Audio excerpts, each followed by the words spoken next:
നിങ്ങളുടെ ഇഷ്ട പരമ്പരകൾ എക്സ്ക്ലൂസീവായി സൺ നെക്സ്റ്റ് ആപ്പിലൂടെ തികച്ചും ഫ്രീ ആയി ഇപ്പോഴേ ആപ്പ് ഡൗൺലോഡ് ചെയ്യൂ. ഒന്ന് വേഗം ആവട്ടെ അമ്മൂമ്മ, എത്ര നേരമായി പോണ്ടേ നമുക്ക്? നിന്റെ അച്ഛൻ ഒരുങ്ങുന്നല്ലേ ഉള്ളൂ, സമാധാനായിട്ട് നിൽക്ക. മഴയുടെ വീട്ടിൽ പോകുന്നെന്ന് പറഞ്ഞ എന്റെ അമ്മോ ഇങ്ങനെ ഒരു ഉത്സാഹമുണ്ടോ? ഇപ്പൊ പനിയില്ല, ക്ഷീണവും ഇല്ല. ആദ്യമോനെ, നീ കാപ്പിയൊക്കെ കുടിച്ചായിരുന്നോ? മരുന്ന് കഴിക്കണ്ടേ? മരുന്ന് കഴിക്കാൻ വേണ്ടി എന്തൊക്കെയോ കഴിച്ചെന്ന് വരുത്തി. മഴയുടെ വീട്ടിൽ പോകുന്നെന്ന് പറഞ്ഞ് പതിവില് നേരത്തെ എഴുന്നേറ്റ് റെഡിയായി നിൽക്കുക.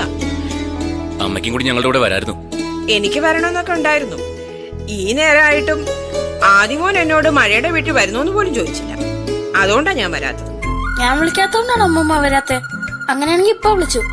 വേഗം റെഡിയായിട്ട് വാ, നമുക്ക് പോവാം. അത് വേണ്ട, സമയത്ത് വിളിച്ചാ വലിഞ്ഞേറി വരുന്ന ആളൊന്നുമല്ല ഞാൻ. ഇനി നിങ്ങൾ പോയാ മതി. സോറി അമ്മൂമ്മ, ഞാൻ മറന്നുപോയതല്ലേ. ഞങ്ങള് വെയിറ്റ് ചെയ്യാം, അമ്മൂമ്മ പോയി റെഡിയായിട്ട് വാ. ഇല്ല മോനെ, അമ്മൂമ്മ വെറുതെ പറഞ്ഞതല്ലേ. അമ്മൂമ്മയ്ക്ക് ഒരുപാട് ജോലിയുണ്ട്.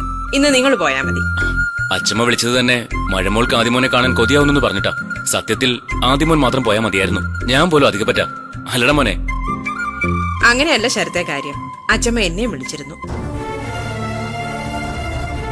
സുന്ദരിയുടെ ഇപ്പോഴത്തെ അവസ്ഥ അറിയാലോ. നിന്നെ സർവീസിൽ തിരിച്ചെടുക്കുന്നതിന് വേണ്ടി ഓടി നടന്ന രാപ്പകലില്ലാതെ കാര്യങ്ങൾ ചെയ്തത് സുന്ദരിയല്ലേ. ഇപ്പൊ സുന്ദരിക്കും ഒരു ഒറ്റപ്പെടൽ തോന്നി തുടങ്ങിയെന്നാ അച്ഛമ്മ പറഞ്ഞത്. നിങ്ങൾ രണ്ടുപേരും കളിയും ചിരിയും തമാശയൊക്കെ ആകുമ്പോ സുന്ദരിയുടെ മനസ്സിനൊരു സന്തോഷാവും. അത് ചെയ്തു കൊടുക്കാനുള്ള കടമയും ബാധ്യതയും നിനക്കുണ്ട് മോനെ.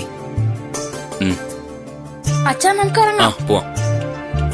ശരത്തേട്ടാ നിക്ക, ഞാൻ റെഡിയായി വരുന്നേ ഉള്ളൂ. ഈ മുടി കൂടി ഒന്ന് റെഡിയാക്കിയാ മതി. ഇപ്പൊ ഇറങ്ങാം നമുക്ക്.